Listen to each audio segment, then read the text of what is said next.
મિત્રો આપણું chapter number 2 છે જે બહુપદી છે. તો બહુપદીની અંદર સુરેખ બહુપદી, દ્વિઘાત બહુપદી, ત્રિઘાત બહુપદી. એની અંદર જે સુરેખ બહુપદી છે એની મહત્તમ ઘાત 1 હોય છે, બીજો એના શૂન્યોની સંખ્યા 1 હોય છે. અને જે સુરેખ બહુપદીનો આલેખ છે એ આલેખ તમને કેવો જોવા મળશે? રેખા આલેખ. મોસ્ટ આઈએમપી છે.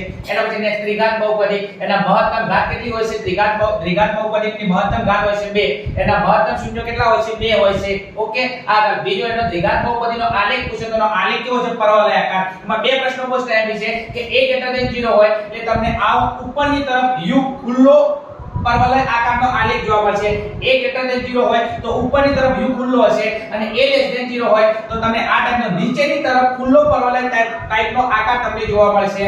એના પછી ત્રિઘાત બહુપદી છે. તો ત્રિઘાત બહુપદીની અંદર એના મહત્તમ ઘાત 3 હોય છે, એના શૂન્યોની સંખ્યા કેટલી હોય છે? 3 હશે. અને ત્રિઘાત બહુપદીનો જે આલેખ છે એ આલેખ કેવો જોવા મળે? તમને વક્ર આલેખ જોવા મળે છે. ઓકે ને? ઓકે. વિડિયો સારો લાગ્યો હોય તો કોમેન્ટ કરજો અને વિડિયોને લાઈક કરી દેજો.